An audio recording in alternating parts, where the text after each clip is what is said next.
BBC বাংলার অধিবেশন প্রবাহতে আপনাদের স্বাগত। আজ আপনাদের সাথে লন্ডন স্টুডিও থেকে আছি মানসী বড়ুয়া। বাংলাদেশের সর্বশেষ গুরুত্বপূর্ণ আপডেট সংবাদে আপনাকে স্বাগত। শুরুতেই সংবাদ শিরোনাম, পরে বিস্তারিত। প্রথমেই জানাবো, কুষ্টিয়া সীমান্তে ফের বিএসএফ এর পুশিন, বিজিবির পুশব্যাক। কুষ্টিয়ার দৌলতপুর সীমান্ত দিয়ে এক ব্যক্তিকে বাংলাদেশে পুশিনের চেষ্টা করেছে ভারতের সীমান্তরক্ষী বাহিনী বিএসএফ এর সদস্যরা। তবে বিজিবি এবং স্থানীয় জনগণের বাধায় তাৎক্ষণিক সেটি প্রতিহত করা হয়েছে। মূলত ভারত থেকে প্রতিনিয়ত বাংলাদেশে ভারতের দরিদ্র নাগরিকদের বাংলাদেশে ঢুকে বাংলাদেশকে অস্থিতিশীল করার চেষ্টা করা হচ্ছে। এরপর জানাবো, টিফিন কিনতে বেরিয়ে গুলিবিদ্ধ শিক্ষার্থী, নেপথ্যে মাদক এবং আধিপত্য বিস্তার। কুমিল্লা নগরের কাটাবিল এলাকায় মাদক ব্যবসা এবং আধিপত্য বিস্তারকে কেন্দ্র করে দুই পক্ষের মধ্যে রক্তক্ষয়ী সংঘর্ষের ঘটনা ঘটেছে। এই সংঘর্ষের মাঝে পড়ে পিঠে গুলিবিদ্ধ হয়েছে ইথান আহমেদ নামের এক ষষ্ঠ শ্রেণীর স্কুল শিক্ষার্থী। বিএনপি ক্ষমতা আসার পর থেকে এমনই চলছে সারা দেশ জুড়ে। মানুষ হত্যা, জায়গায় জায়গায় গলা কেটে হত্যাকাণ্ড, যেটা আমরা বিগত 17 বছরে না দেখলেও বর্তমান সময়ে প্রতিনিয়ত দেখছি। এদিকে পড়া না পারায় শিক্ষার্থীকে শাসন, 3 শিক্ষিকাকে পেটালেন অভিভাবক। পাবনার ঈশ্বরদীতে এক শিক্ষার্থীকে শাসন করার ঘটনাকে কেন্দ্র করে একটি বিদ্যালয়ের 3 শিক্ষিকাকে মারধরের অভিযোগ উঠেছে শিক্ষার্থীর অভিভাবক ও তার স্বজনদের বিরুদ্ধে। এতে 3 শিক্ষিকা আহত হয়েছে। তাদের মধ্যে গুরুতর আহত একজনকে উপজেলা স্বাস্থ্য কমপ্লেক্সে ভর্তি করা হয়েছে। উপজেলার লক্ষ্মীকুণ্ডা ইউনিয়নের চর কুরুলিয়া এলাকার সেলিম রেজা আদর্শ বিদ্যালয় নিকেতনে এমন ঘটনা ঘটে। বিদ্যালয়ের প্রধান শিক্ষিকা শামীমা নাসরিন বয়স 28, শিক্ষিকা ঝর্ণা খাতুন সাথী বয়স 25 এবং সেলিনা বেগম বয়স 50।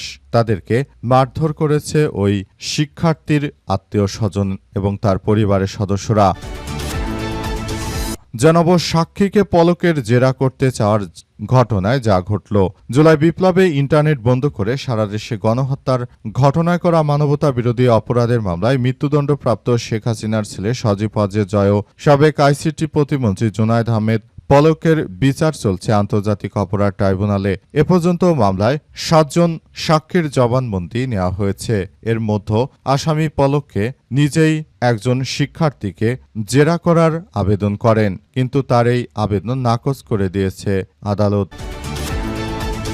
এবং সর্বশেষ জানাবো, ভেনেজুয়েলায় ভূমিকম্পে মৃতের সংখ্যা বেড়ে 235, আহত 4300 জন।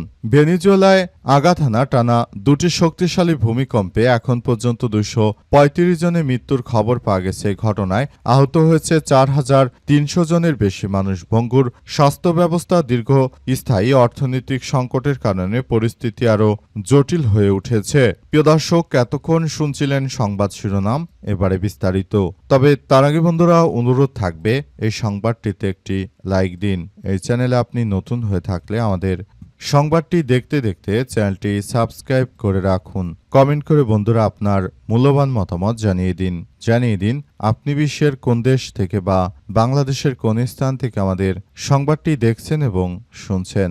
আর বন্ধুরা, সংবাদটি আপনার সোশ্যাল মিডিয়া ফেসবুকে শেয়ার করে বন্ধুদেরও দেখার সুযোগ করে দিন।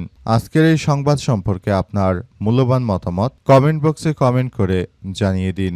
গাজা যুদ্ধে আপনি যদি নিরীহ ফিলিস্তিনিদের ভালোবেসে থাকেন বন্ধুরা, কমেন্টে ইয়েস লিখে পুরো বিশ্ববাসীকে আমাদের এই তাজা আপডেটটি দেখার সুযোগ করে দিন। এবারে বিস্তারিত। এবার কুষ্টিয়া সীমান্তে ফের বিএসএফ এর পুশিন, বিজিবির বাধা। কুষ্টিয়ার দৌলতপুর সীমান্ত দিয়ে আরও এক ব্যক্তিকে বাংলাদেশে পুশিনের চেষ্টা করেছে ভারতের সীমান্তরক্ষী বাহিনী বিএসএফ। তবে বিজিবি এবং স্থানীয় জনগণের তাৎক্ষণিক প্রতিরোধের মুখে সেই চেষ্টা ব্যর্থ হয়ে গেছে। এরপরে কয়েক ঘন্টা পর ওই ব্যক্তিকে পুনরায় ভারতের ভূখণ্ডে ফেরত পাঠানো হয়েছে বলে জানিয়েছে বিজিবি।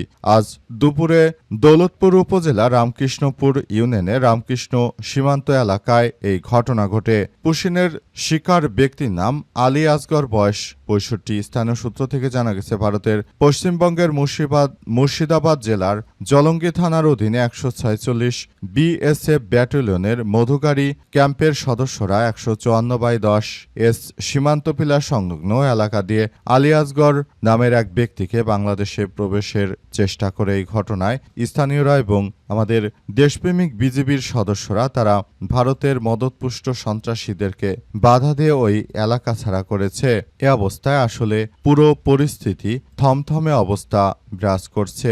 এই ধরনের কার্যক্রম আসলে এমনভাবে চলছে সেটি কোনোভাবে আসলে গ্রহণযোগ্য নয়। সারা দেশ জুড়ে যে সন্ত্রাসী কার্যক্রম শুরু হয়েছে সেটা ভারতের মদতপুষ্ট সন্ত্রাসীদের কারণে সেই ব্যাপারগুলো আমাদের সবাইকে ভাবিয়ে তুলছে। নতুন করে এই সংঘাতময় পরিস্থিতি অত্যন্ত দুঃখজনক এক ব্যাপার হয়ে দাঁড়িয়েছে এবং এই ব্যাপারগুলো সবাইকে এখনই দেখভাল করতে হচ্ছে এবং বিষয়গুলো নিয়ে সবাইকে খুব সুন্দরভাবে কার্যক্রম চালিয়ে যাওয়ার চেষ্টা করা হচ্ছে।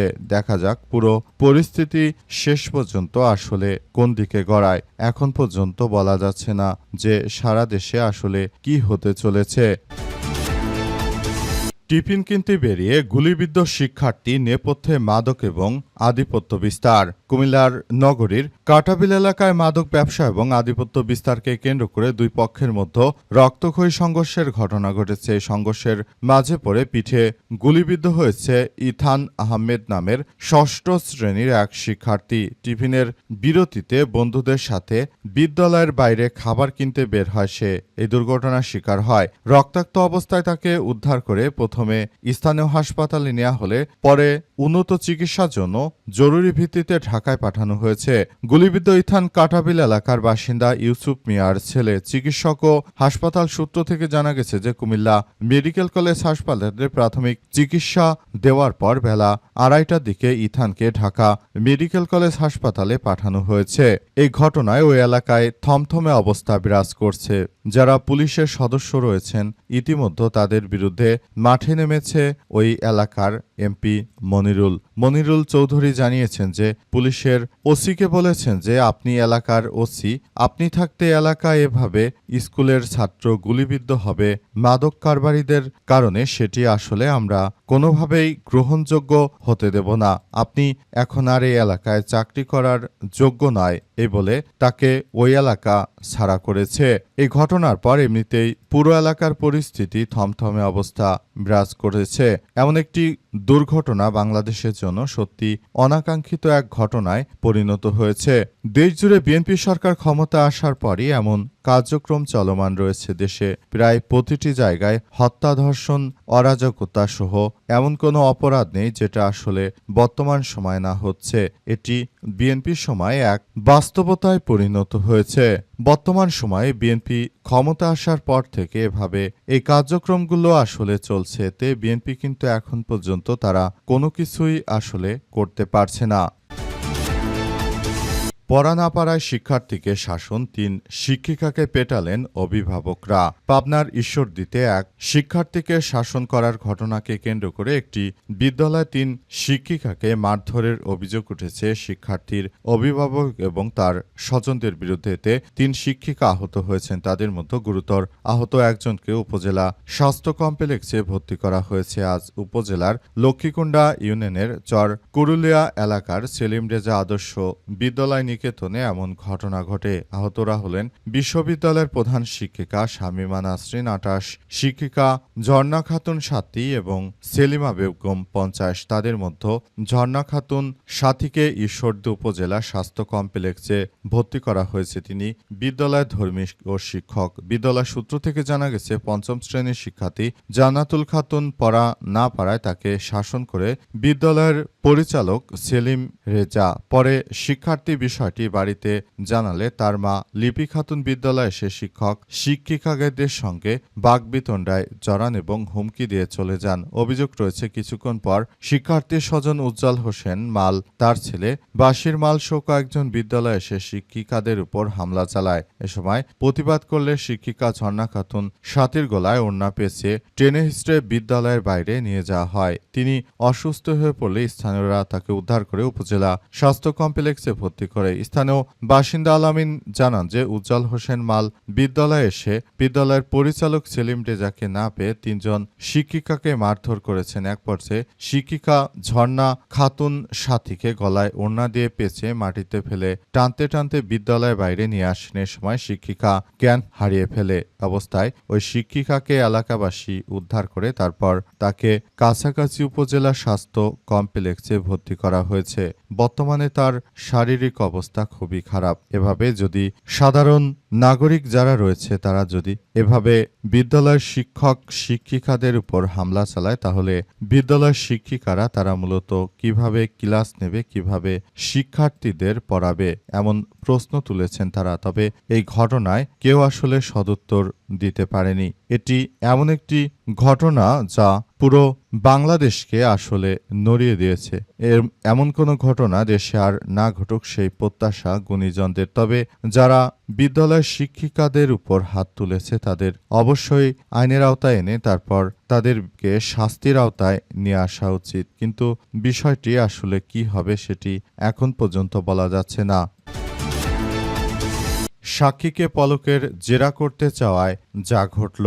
জুলাই বিপ্লবে ইন্টারনেট বন্ধ করে দেশে গণহত্যার ঘটনায় করা মানবতাবিরোধী অপরাধের মামলায় মৃত্যুদণ্ডপ্রাপ্ত শেখ হাসিনা ছেলে সজীব ওয়াজেদ জয়, সাবেক আইসিটি মন্ত্রী জুনায়েদ আহমেদ পলকের বিচার চলছে আন্তর্জাতিক অপরাধ ট্রাইব্যুনালে। এ পর্যন্ত মামলায় ৭ জন সাক্ষীর জবানবন্দি নেওয়া হয়েছে। এর মধ্যে আসামি পলক নিজেই একজন সাক্ষীকে জেরা করার আবেদন করে বসেন। আজ ট্রাইব্যুনালে এই ঘটনা ঘটে। এদিন মামলায় সপ্তম সাক্ষী হিসেবে জবানবন্দি দেওয়া কবির হোসেন মৃধার জেরার নির্ধারিত দিন ছিল। তবে পলকের আইনজীবী লিটন আহমেদ আরও কিছুদিন সময় দেওয়ার আবেদন জানিয়ে ট্রাইব্যুনালকে বলেছেন যে আইনজীবী আমিনুল গনি টিটোর মৃত্যুর পর মনসুরুল হক চৌধুরী এ মামলায় আইনজীবী হিসেবে নিয়োগ পেয়েছে, কিন্তু বিগত কারণে তিনি আসতে পারেননি। এজন্য আমরা সময় চাই, কিন্তু তার আবেদন মঞ্জুর করেনি ট্রাইব্যুনাল। পলক যে আসলে তার বিরুদ্ধে সাক্ষ্য দিচ্ছে তাদের সঙ্গে কথা বলতে চেয়েছিল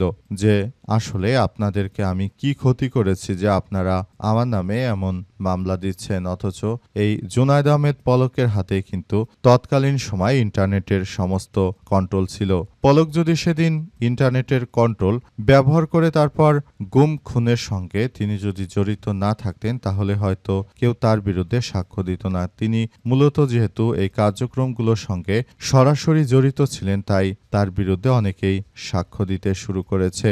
বিশেষ করে পলক তিনি প্রতিমন্ত্রী ছিলেন আইসিটির, কিন্তু তিনি প্রভাব খাটাতেন প্রায় প্রতিটি সেক্টরে। শেখ হাসিনার ছেলে সজীব ওয়াজেদ জয়ের সঙ্গে মূল ঘনিষ্ঠতার সুযোগকে ব্যবহার করে পলকের মতো আওয়ামী লীগের নেতারা তারা মূলত তিনি তার ক্ষমতার বাইরে গিয়ে প্রভাব খাটাতেন। এ কারণেই আজ পলকের বিরুদ্ধে এভাবে সাক্ষ্য দিচ্ছে সাধারণ মানুষ। যারাই পলকের কাছে নানাভাবে অত্যাচারিত হয়েছে তারা সবাই মূলত এই ধরনের কার্যক্রমের সঙ্গে যুক্ত রয়েছে। সুতরাং পলক এখন চাইলেও তিনি জেলখানা থেকে বেরিয়ে আসার মতো কোনো পদক্ষেপের মধ্যে আসলে থাকতে পারছেন না, কারণ এখন তিনি যে বেরিয়ে আসবেন তার বেরিয়ে আসার মতো কোনো পরিস্থিতি এই মুহূর্তে নেই। এটি আসলে অন্য লেভেলে চলে গেছে বলে ধারণা করা হচ্ছে।